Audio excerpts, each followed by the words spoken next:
Ce podcast est proposé par les DCF ainsi que par Elixir Solutions. Elixir Solutions optimise votre CRM HubSpot pour vous aider à devancer tous vos concurrents, simplifier vos processus de vente, marketing et services avec Elixir Solutions. 700 000. En France, ils sont 700 000 commerciaux et dirigeants commerciaux avec chacun leur expérience, leur technique et leur savoir-faire. 700 000 professionnels qui chaque matin se réveillent avec un objectif. Le closing. Quels sont les outils à leur donner? Comment les faire travailler au quotidien et surtout, comment les manager? Je suis Anthony Felous, Managing Director d'Elixir Solutions et membre des DCF. Et j'ai décidé, une fois par mois, d'aller à la rencontre des meilleurs leaders commerciaux et de les passer sur le grill pour découvrir leurs secrets. Closing, c'est parti! Bienvenue dans ce nouvel épisode de Closing. Aujourd'hui, on va faire les choses un peu différemment. On a l'habitude de recevoir des CEO, des directeurs commerciaux, mais là, tenez-vous bien, on accueille un ancien directeur marketing, rien que ça. Je reçois Sébastien Imbert, ex-directeur marketing de Microsoft France et fondateur aujourd'hui de la société Icaria et CMO en même temps de la société Septéo, mais il va nous en dire quelques mots. Et en plus de tout ça, il anime une communauté hyper active autour du modern selling. On va parler de ce qui est vraiment le modern selling et pourquoi c'est encore un défi d'aligner le sales et marketing. Puis on va pimenter tout cela avec quelques anecdotes. Bonjour Sébastien. Bonjour Anthony. Comment ça va ? Bah écoute, ça va très bien et je suis très heureux qu'un marketeur soit accueilli dans cet écrin dédié aux commerciaux, des dirigeants commerciaux. Je suis très heureux de ça parce qu'on va en parler, mais il y a souvent une dichotomie entre les commerciaux d'un côté et les marketeurs de l'autre. Et je suis très heureux de pouvoir parler de tout ça. Ah bah écoute, bienvenue à toi. Alors déjà, en plus, on va un petit peu parler de ton activité et ton actualité avant de commencer un petit peu plus... de rentrer dans les sujets de fond. Avant d'arriver dans le studio, tu venais d'un salon et tu m'as annoncé en fait une bonne nouvelle et tu as pris la parole aujourd'hui. C'était quoi le sujet exactement ? Oui, en fait, j'ai été nommé dans les 30 marketing visionnaires, ce qu'on appelle le Visionary Marketing du Marketing Day, organisé par Edialis, Les Échos, Le Parisien et Paris Match. Ah ouais. Donc, j'étais dans les 30 et c'était un très bon moment de discussion et de partage sur les tendances du marketing aujourd'hui notamment. Bon, alors, on va t'écouter encore plus attentivement maintenant que je sais que j'ai un des 30 en face de moi. Bon, super. On commence toujours un petit peu par se présenter parce que nos auditeurs ne te connaissent pas forcément, donc je vais te demander en fait de te présenter en deux mots sur qui tu es d'un point de vue pro et qui tu es en dehors de ton profil LinkedIn. Qui je suis en dehors de mon profil LinkedIn, on peut commencer par ça du coup. Hein. Je te laisse faire. Ce qu'on ne voit pas sur mon profil LinkedIn, c'est que, par exemple, je suis franco-grec et donc je suis très attaché à la Grèce, aux Cyclades, à la mythologie, tout ce qu'il y a là-bas en fait. C'est quelque chose qui me passionne. Je suis le fan de ma fille qui a 11 ans. Et je suis passionné de musique, de culture, de cinéma, de philosophie, de psychologie. Au sens large du terme, la psychologie est importante dans le domaine de la vente également.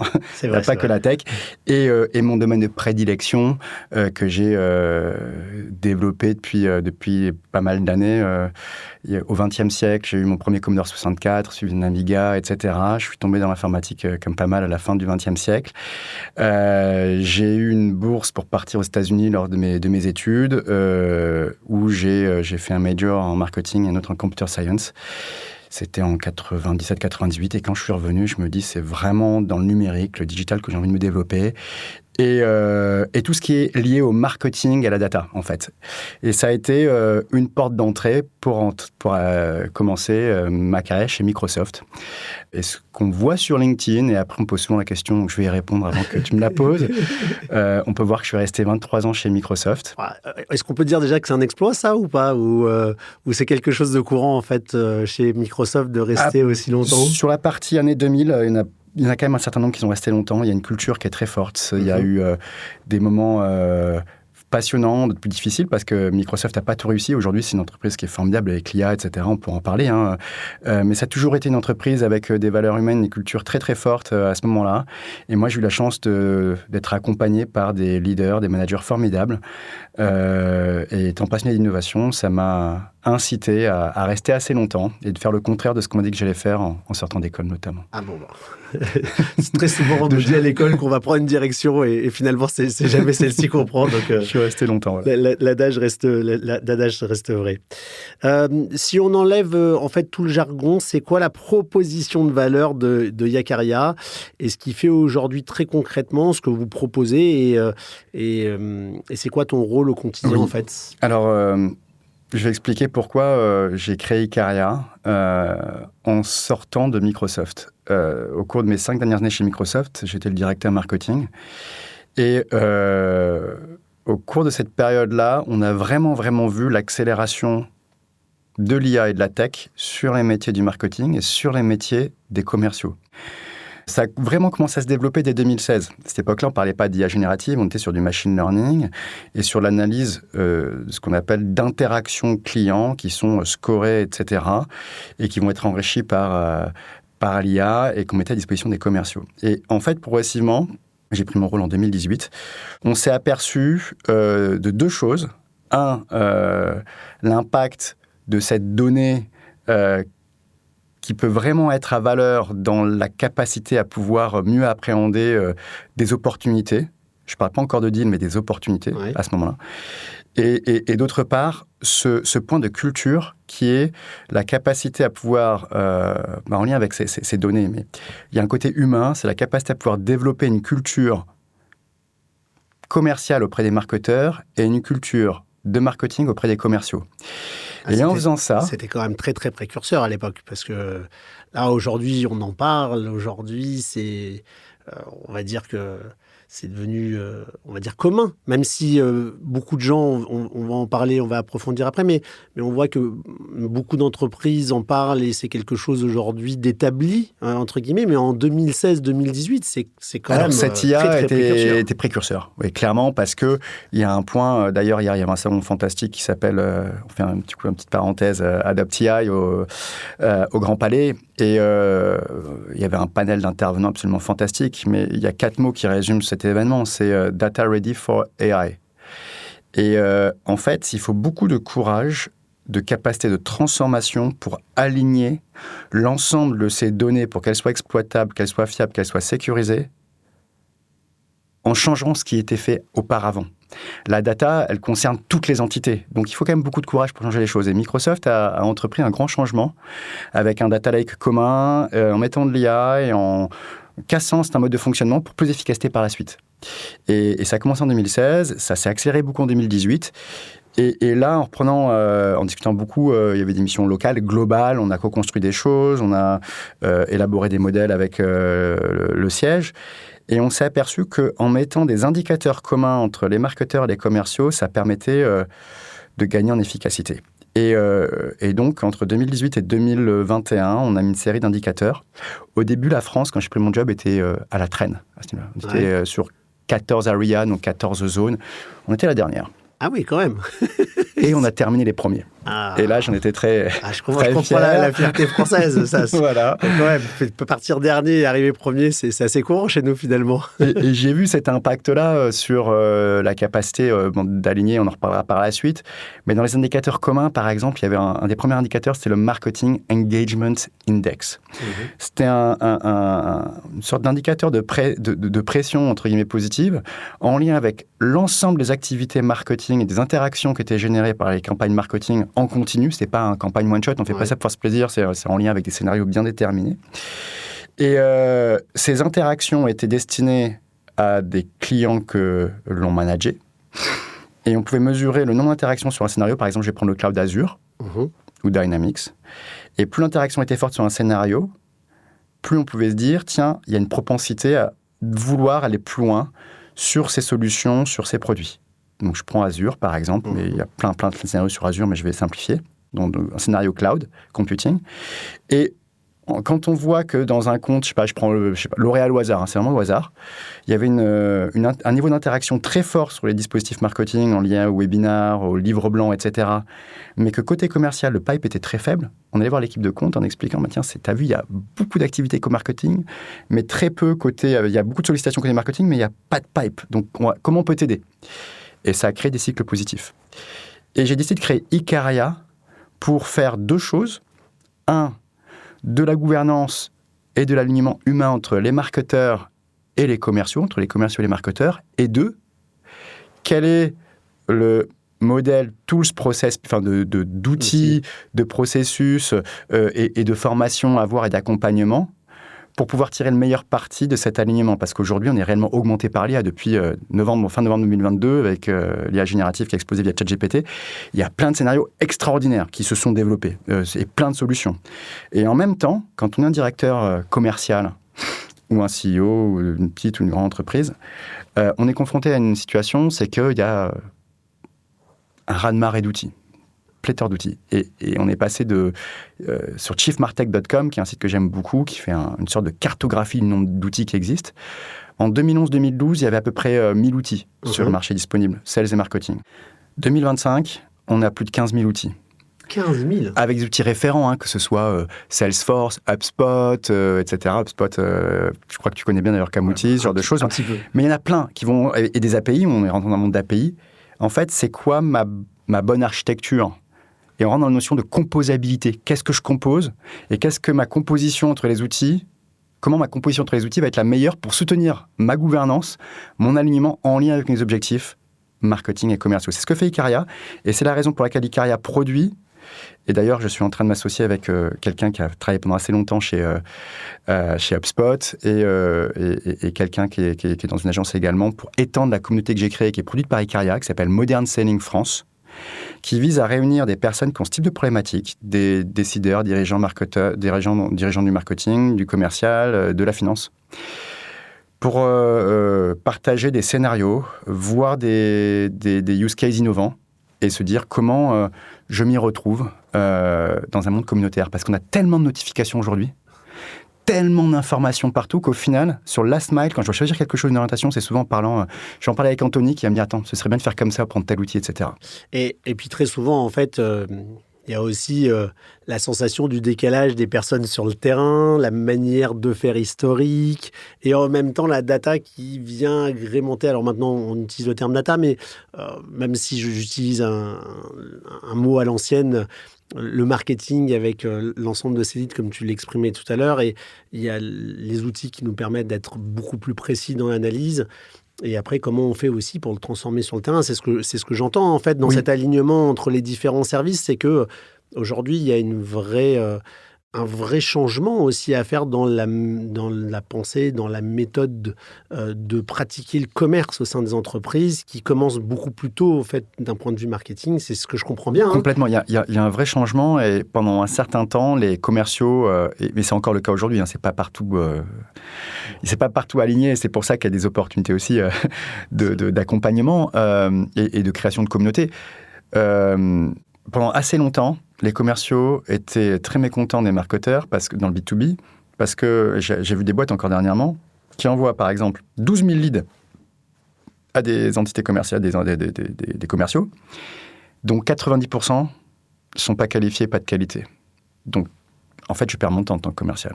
Qu'est-ce qu'ont fait les marketeurs? C'est quoi leur campagne? C'est nul. C'est nul. Et inversement, les marketeurs vont dire mais putain, les commerciaux font rien. En plus, les événements que j'organise, ils y vont pas. Ils sont flemmards, etc. Donc il y a ça. Et le commercial, il a son agenda aussi. Et il me remonte pas la donnée. Alors que je t'envoie des leads et je t'organise un salon. Et pourquoi mais combien de leads, combien on a fait, combien on a signé? Et il y a une espèce d'opacité entre les deux. Ils travaillent toujours en silo en fait, malgré tout. Il y a beaucoup de silos. Avec un point aujourd'hui, c'est que pour la première fois, il y a un niveau de maturité technologique, si c'est bien accompagné, avec le courage du comité exécutif, etc., qui permet de résoudre tout ça. Et ça, c'est formidable, parce que quand c'est bien fait, quand il y a un bon alignement sales et marketing, j'ai 3 fois plus de chances dans mon entreprise d'atteindre mes objectifs, d'atteindre les objectifs commerciaux de la boîte. 3 fois plus, c'est énorme. Et il y a un autre phénomène aussi que j'ai observé en B2B, enfin que j'ai observé, que plein de personnes ont observé, c'est que les cycles de vente, d'abord, sont assez longs. En moyenne, c'est entre 10 et 12 mois. C'est une moyenne marché sur des cycles de vente B2B assez larges en tant que tel, avec un nombre d'interlocuteurs qui a été multiplié par 2 à 3 en fonction des deals. Avant, il y avait 4 à 5 interlocuteurs. Le DSI, par exemple, et le directeur marketing et le DRH. Bon, un certain nombre et de plus en plus le CFO. Mais maintenant, entre le C-level, le dirigeant et les autres, on est sur plutôt du 10 à 15 personnes à convaincre. Donc, c'est du multi-thread, pour parler en bon français. Chacun avec sa psychologie. Je suis influenceur, je suis décideur. Je dis rien, mais je vais quand même donner mon avis au dernier moment, etc. Donc, pour un commercial, c'est pas forcément évident. Donc, il faut l'équiper pour comprendre ces logiques-là et entendre cette notion de cartographie de compte, de cartographie de personnes et la psychologie de chacun de ces individus. Et l'IA peut aider dans ce domaine-là, d'une part. Et d'autre part, en tant que commercial, je dois être de plus en plus agile sur un monde omnicanal. Je m'adapte à mon client. De l'email, du WhatsApp, du Teams, whatever. Du Slack, on peut en citer plein. Voilà, donc du multi-personne avec de l'omnicanal. Et donc, forcément, les méthodes évoluent. Et c'est pour ça que la communauté Modern Selling, elle a tout son sens.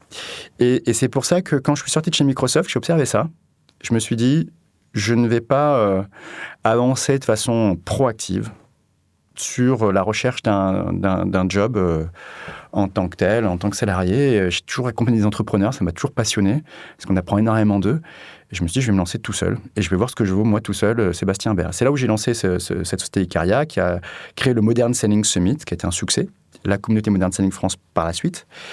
Et à ce moment-là, je recroise un leader formidable avec qui j'ai travaillé, Laurence Lafont, pour ne pas la citer, qui me parle d'une société dans laquelle elle allait rentrer, qui s'appelle Septéo, qui est un groupe français éditeur de logiciels. C'est le 8e éditeur de logiciels français, basé en Occitanie, qui se développe de plus en plus en Europe et qui est un éditeur de logiciels sur plusieurs verticales, qui grandit sur la croissance externe, la croissance organique, sous LBO, avec 6 à 12 acquisitions par an. Ah oui. Et en fait, ce côté de boîte qui a été créé par des entrepreneurs avec une dynamique énorme, ça m'a beaucoup intéressé. Ce leader Laurence m'a dit, ce serait intéressant que tu regardes, il y a un poste qui est ouvert. Et du coup, je me suis laissé convaincre, j'y suis allé. Et là, j'ai fait une très belle mission. J'ai passé un peu plus d'1 an là-bas, qui a permis de réaligner une architecture de marque. Il y avait énormément de marques, plus de 200 marques à l'INPI, puis on a réaligné autour d'une architecture de marque. Et la mise en place, activation de modèles lead to cash, ou comment on fait parler au mieux les systèmes. Alors, HubSpot avec Salesforce, etc. Alors là, il faut que... Je me permets de revenir sur un petit... sur le vocabulaire, parce que lead to cash, je sais très bien ce que ça veut dire, mais nos éditeurs ne savent pas nécessairement ce que ça veut dire, donc je vais te demander de faire un petit descriptif de ce que ça veut dire. Oui, donc on va dire, pour résumer, de la captation d'informations d'un prospect, d'informations individuelles et de comptes. Je vais avoir la capacité à pouvoir lui donner une note. Donc, c'est une logique de scoring.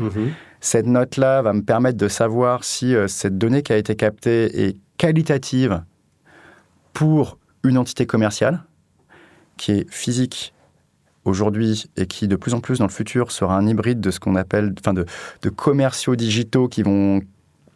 dispositif de qualification de cette information qui sera transmise des entités commerciales, de plus en plus. Et ensuite, dans le processus, on va avancer sur des phases de développement de l'opportunité jusqu'au closing, ou pas, mais l'idée c'est de closer, bien sûr. Là, c'est voilà, qui nous plaît. Je l'ai fait, jusqu'au closing, c'est ça l'idée. Et à l'envoi de la facture, etc., et le suivi. Et c'est ça le lead to cash, de la captation d'informations au développement de la trésorerie de l'entreprise, on va dire, et de sa marge.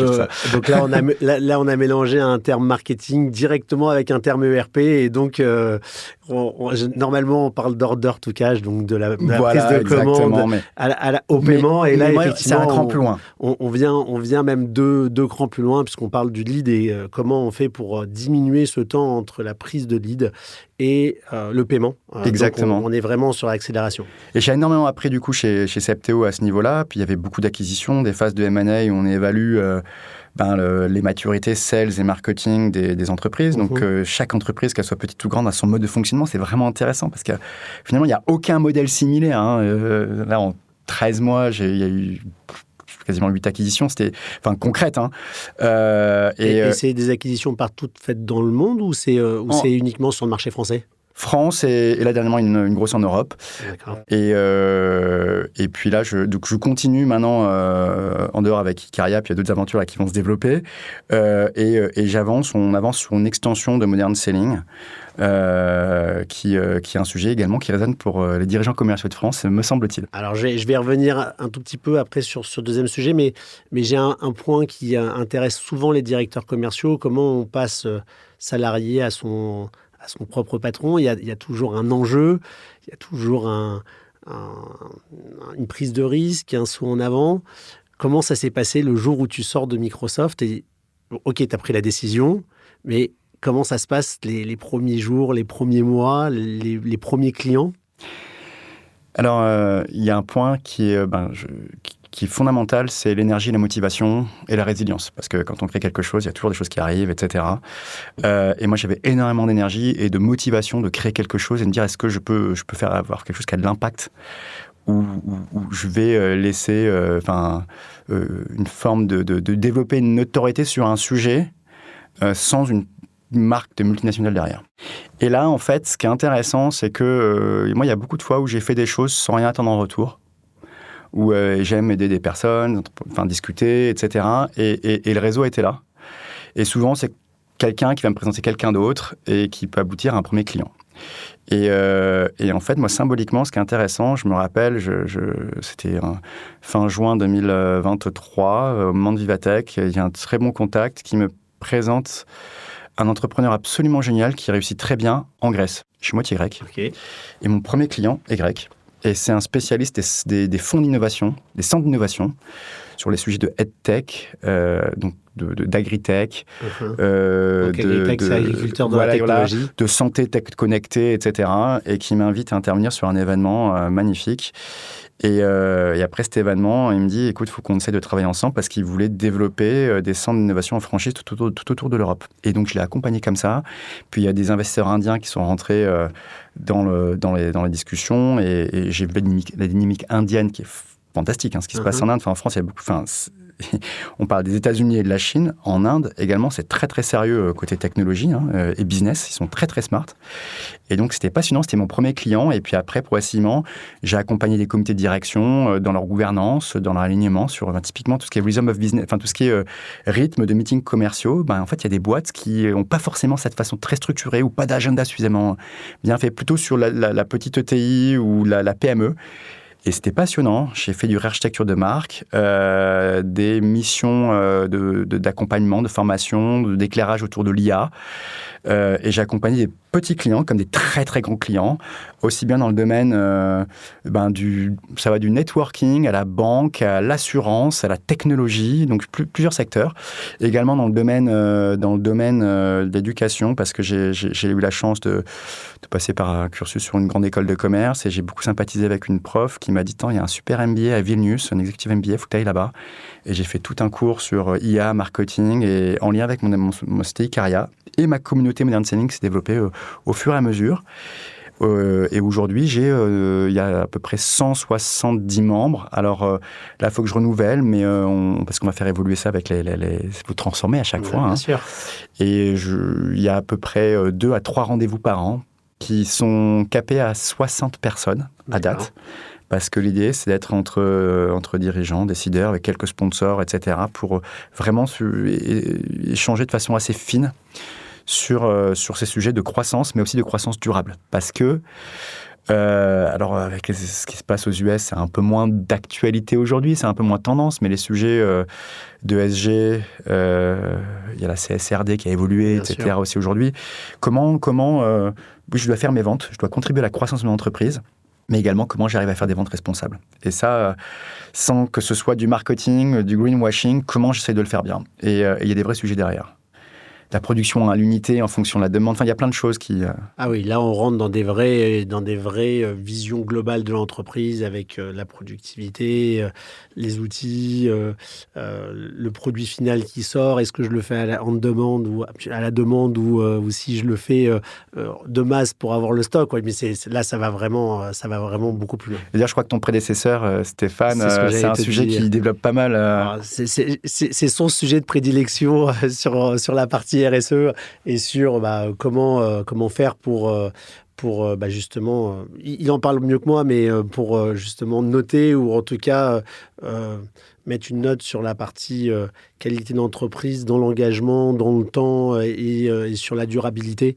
Juste, est-ce que tu viens de me citer un chiffre, mais est-ce que tu peux me citer quelques chiffres, par exemple, je ne sais pas, tu me l'as dit, la taille de ta communauté, mais par exemple, les salons que tu as organisés, combien de visiteurs tu as eu aujourd'hui, quel est, sur le modern selling, tu as cité un autre chiffre tout à l'heure, qui disait que quand tu alignes en fait, le sales et le marketing, tu as une accélération d'entreprise qui peut être multipliée par 3, et c'est donc c'est des chiffres, mais est-ce que tu as d'autres chiffres en tête qui sont pertinents ? Là, par exemple, pour reprendre ce que je disais tout à l'heure sur le nombre de contacts pour développer une opportunité commerciale jusqu'au closing, si on le fait bien de façon alimentée par de la donnée et de l'IA, on a 34% de plus de chances de réussite dans son approche commerciale.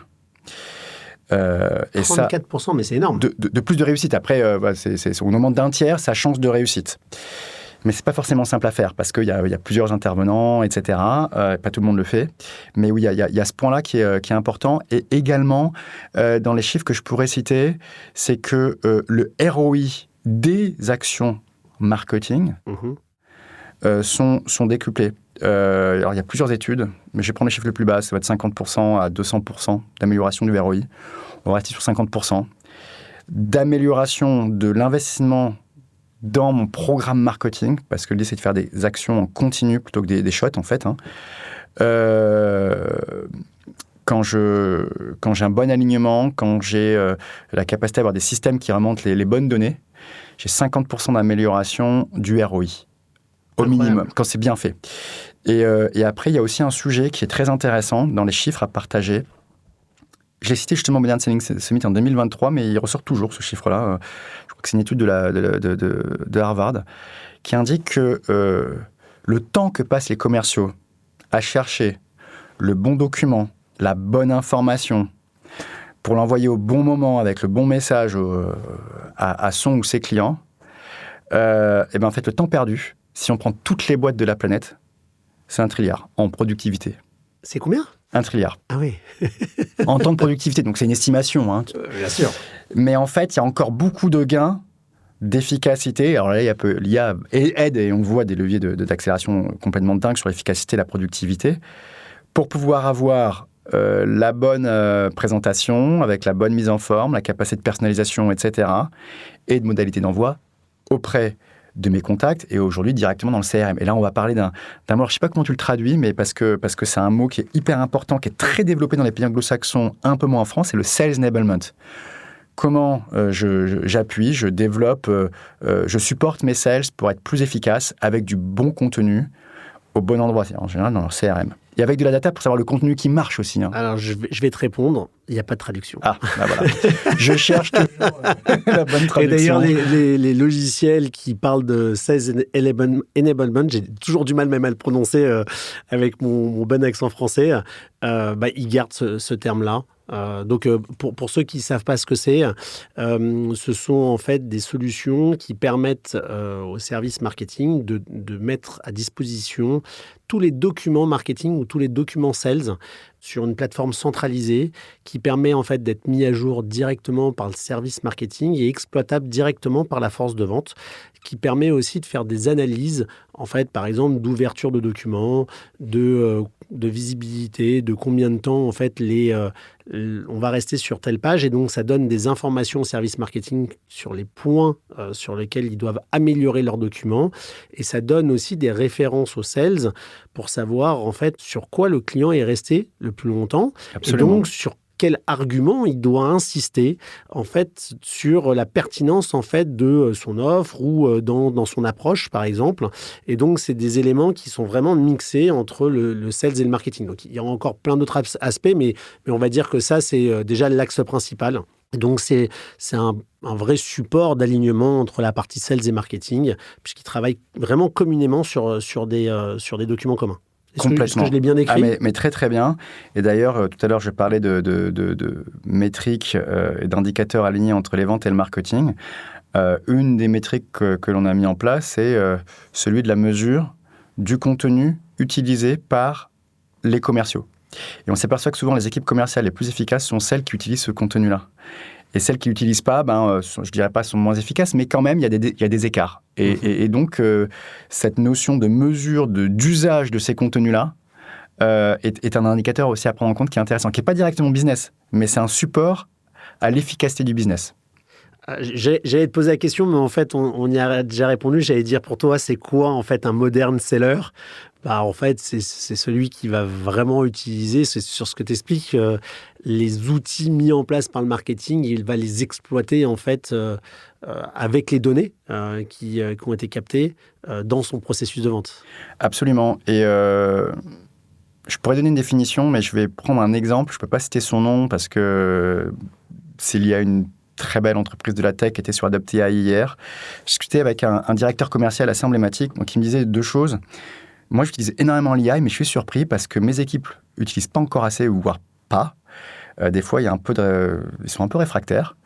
Et je m'aperçois que c'est le cas dans pas mal d'entreprises encore. Alors que là, c'est une entreprise américaine qui est connue dans très nombreux secteurs.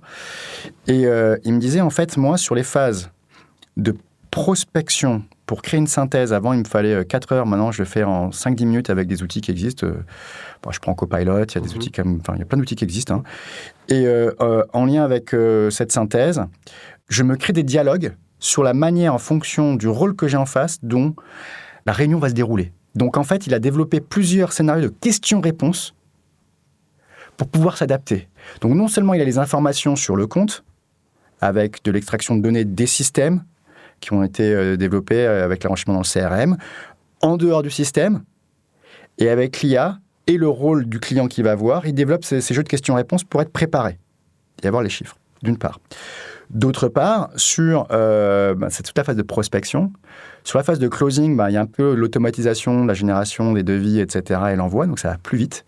Du coup, il passe plus de temps sur la qualité de relation avec son client. Et sur le closing, il va pouvoir envoyer un retour très bien fait. Et ce qui est bien, c'est que ça va permettre d'être fait sur cette phase de découverte de l'opportunité, de prospection jusqu'au closing, de le faire sur l'ensemble des comptes, des personnes dans un compte dont je parlais. Et on peut créer d'ailleurs des account mapping un peu automatisés, dynamiques. Ça, c'est extrêmement intéressant. Et c'est ça, en fait, un modern seller. C'est un commercial qui arrive à développer du temps de qualité dans une dynamique collective avec son équipe, avec les individus qui souhaitent toucher chez son client. Et grâce à ce qu'on appelle des insights, la donnée qui vient des campagnes marketing qu'il va retrouver directement dans le CRM, grâce à du contenu de qualité qui lui permet d'envoyer ou d'interagir avec le bon message, avec le meilleur niveau de pertinence possible, au bon moment, avec la bonne personne. Sans l'IA, sans des référentiels de données que je sais utiliser en tant que commercial, ça ne peut pas fonctionner. Mais quand on le fait bien, c'est formidable. Et hier, son témoignage, on discutait, c'était génial. Il m'a dit vraiment qu'aujourd'hui, sans ça, il ne pourrait pas avoir son niveau de performance, que c'est un commercial très, très performant. Et le point aussi qui était intéressant, c'est qu'il s'apercevait que quand, avec l'équipe, il le faisait bien, seul, on va plus vite, ensemble, on va plus loin. Et ça, c'est aussi un peu l'idée d'Icarus du modern selling. C'est comment cette dynamique-là, j'arrive à le faire dans une forme d'intelligence collective liée à l'intelligence artificielle, pour développer plus de valeur sur des comptes, en fait. Ouais. Je vais juste prendre un petit chiffre quand même qui a été cité au DCF dans l'atelier SPME. Donc, on n'était pas ni dans les grands comptes, ni dans le format ETI. Et il y a une donnée qui a été citée, qui était que pour finalement réussir à avoir un contact et un rendez-vous avec un client, il fallait 7 touchpoints, en tout cas 7 points de contact, que ce soit des emails, un post sur LinkedIn, ou en tout cas qu'il ait entendu parler 7 fois de vous avant qu'il accepte en fait d'ouvrir la conversation. C'est même pas sûr qu'au bout de 7 fois, il accepte, mais en tout cas, si on n'a pas eu en moyenne 7 fois, donc si je reprends ce que tu disais tout à l'heure, c'est-à-dire qu'aujourd'hui, on n'est plus à 2-3 interlocuteurs sur un deal, mais plutôt 10-15, bah, ça veut dire qu'il faut que j'ai créé 70 interactions en fait, en réalité, avant de pouvoir parler aux gens. Et là, effectivement, c'est un nombre, c'est incalculable en fait, le nombre d'interactions que je dois avoir finalement pour commencer à rentrer dans le processus de vente. Et donc, il faut être plusieurs pour pouvoir réussir à amener et à gérer en fait toutes ces interactions. Et là, du coup, je vais rebondir. Bon, ça me fait penser à plein de choses à partager. D'un point de vue purement modern selling, on s'aperçoit que dans les équipes de compte performantes, il y a une ou plusieurs personnes, et souvent plusieurs personnes, qui utilisent bien LinkedIn et LinkedIn Sales Navigator. Pourquoi ? Parce que c'est un vecteur qui contribue à un point qui est fondamental, c'est développer de la confiance. La confiance, quand on a très très peu de temps, en tant qu'acheteur, faut qu'elle soit là assez immédiatement. Et si je vois que la personne que je vais voir ou avec qui me sollicite, elle est crédible, il y a plus de chances que je réponde dans un contexte où 9 fois sur 10, je ne réponds pas.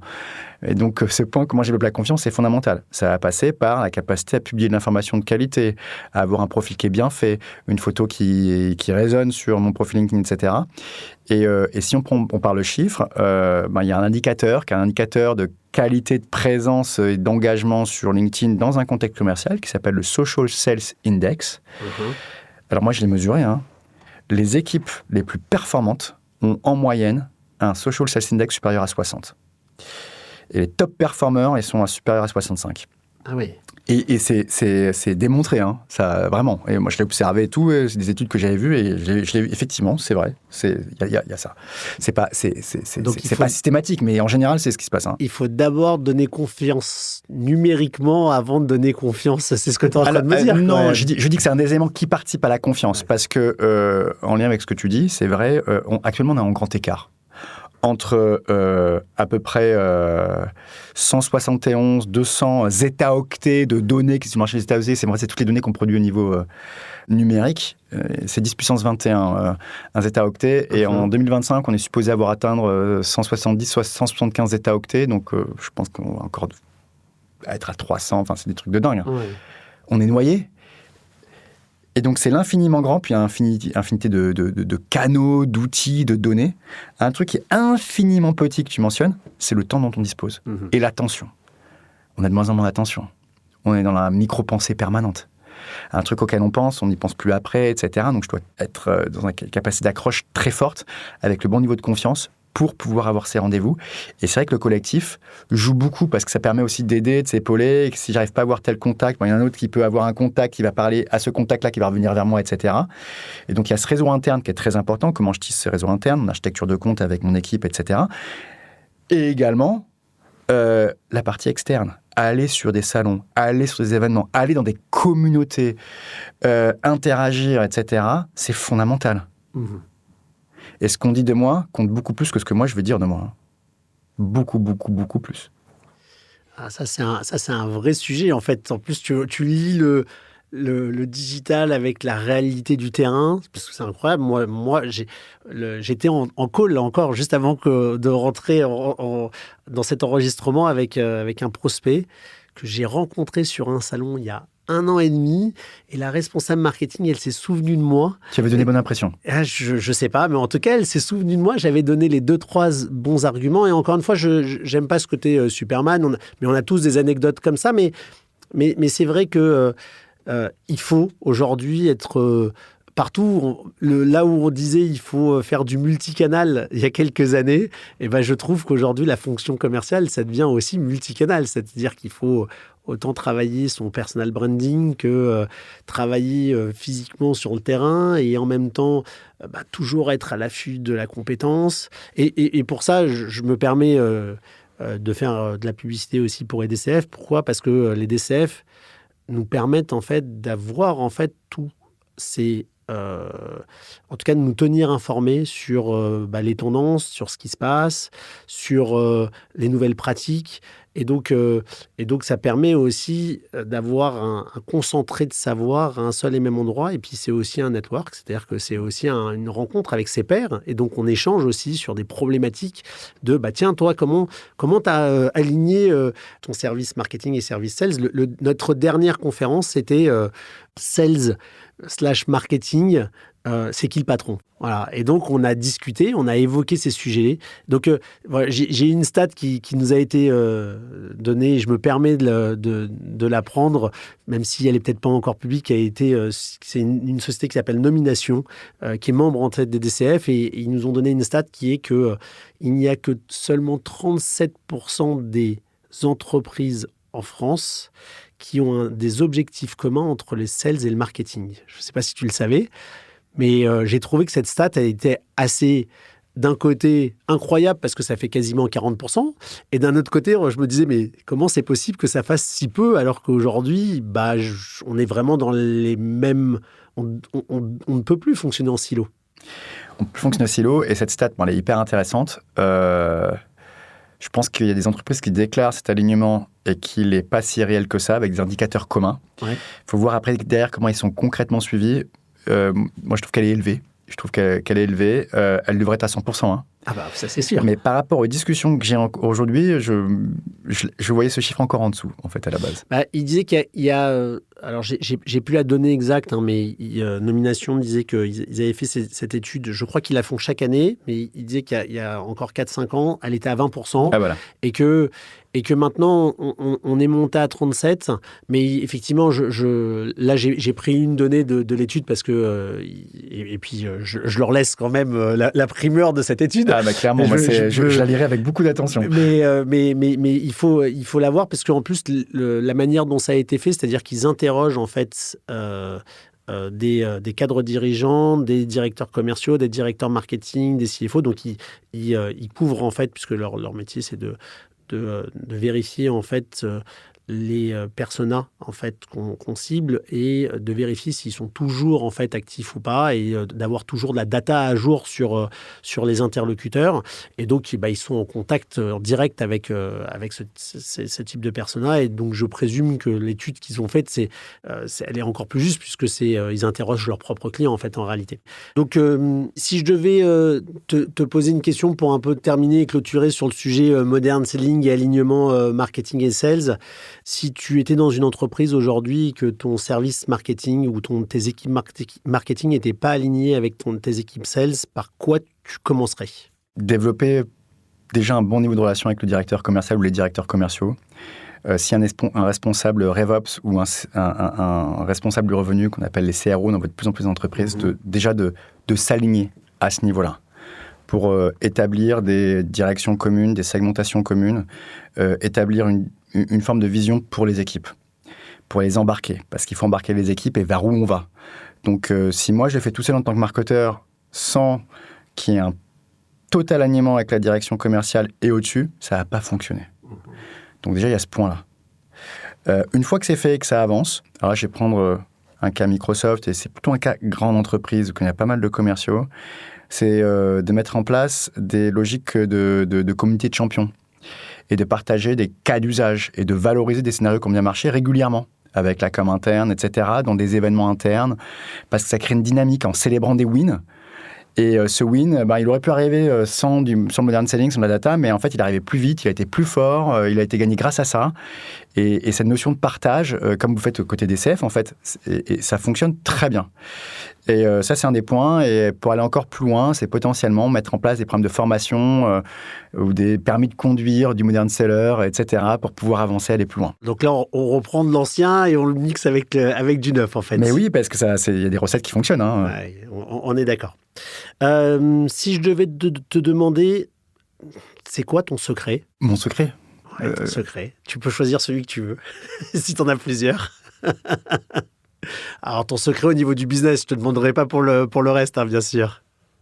Moi, je pense que dans ce que j'ai fait, ce que j'ai pu faire et les dispositifs à impact, c'est la capacité à bien s'entourer. Le secret sympathique, c'est bien s'entourer.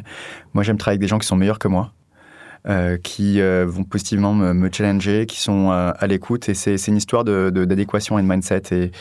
Et je pense que la capacité à trouver les bonnes personnes, développer de l'énergie auprès des personnes avec lesquelles on travaille et une volonté d'avancer ensemble, c'est un secret. Je pense que jusqu'à présent, c'est des choses qui avec mes équipes, qui m'ont plu. Qui t'ont plu. Ouais. Ok, très clair.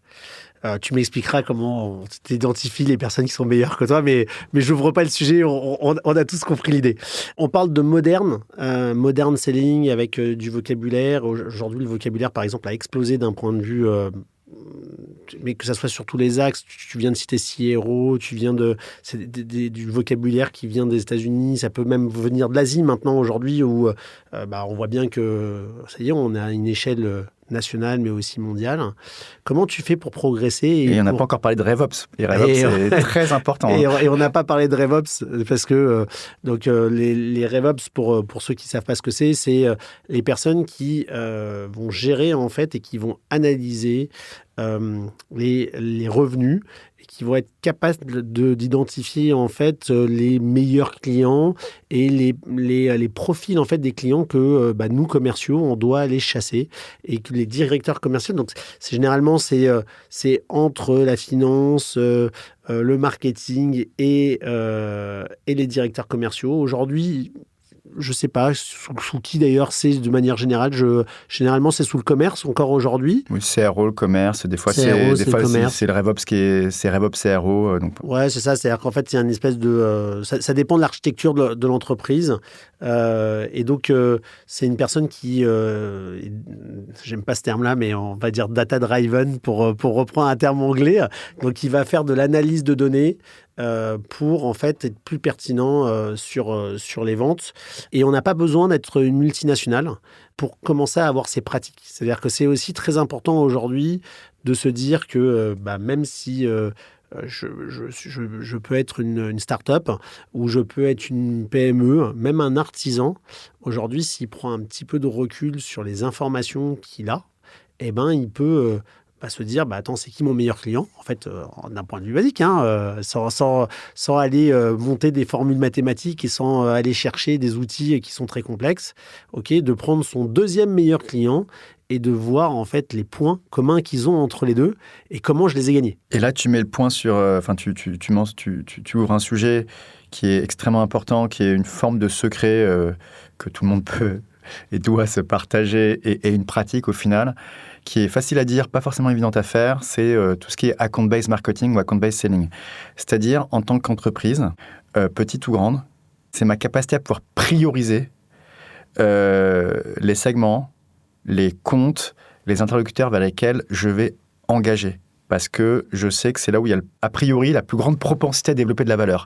Cette notion de priorisation, elle n'est pas forcément évidente à faire. Mais quand on le fait bien, c'est très efficace et ça fait partie justement du modern selling, l'analyse de données commerciales, etc.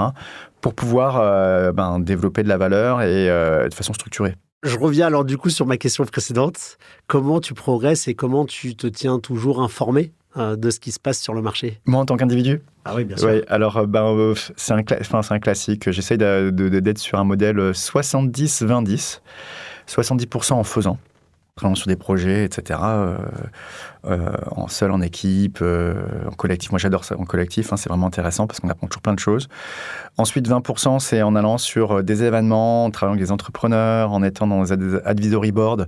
On apprend énormément à ce niveau, énormément. Et le troisième, c'est de la formation. De la formation où on va...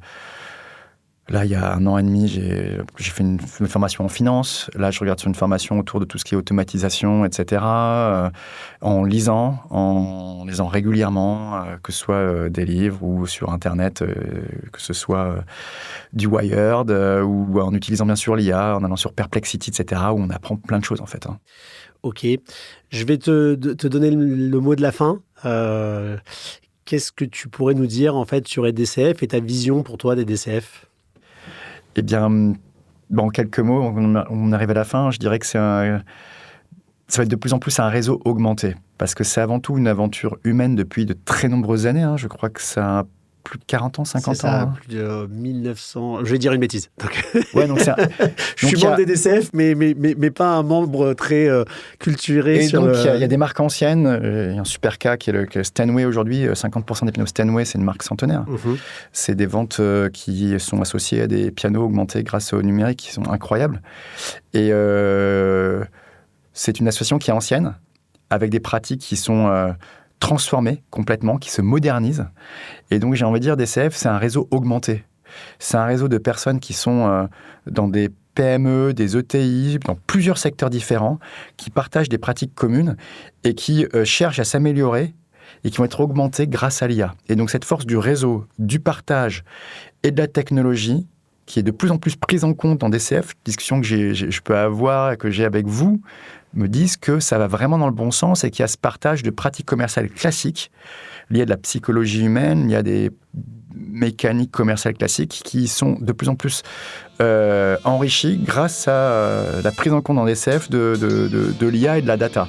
Et je vois ce croisement des deux et je pense de plus en plus que ça va devenir un réseau augmenté avec des dispositifs d'accompagnement, de formation et également de se dire, ouais, on est là pour vendre. C'est pas forcément des métiers qui est les mieux vus, mais on est là pour donner une image excellente de ce métier-là. Et en plus, on va essayer de se poser sur des questions de comment on fait de la vente responsable. Aujourd'hui, je sais que c'est un sujet que vous abordez beaucoup côté DCF. Eh bien, Sébastien, on arrive à la clôture de ce podcast. Je tiens vraiment chaudement à te remercier. Merci, vraiment, tu vois, tu parlais des 20%, j'ai appris beaucoup de choses encore dans ce podcast. Donc, merci d'avoir pris le temps et j'espère que ce podcast vous a plu et on se tiendra au courant de ton actualité. Bien entendu, on la repostera sur Closing et on va faire grandir ta communauté. Merci. Et tu es bienvenu toujours parmi nous. Merci Anthony. À très vite.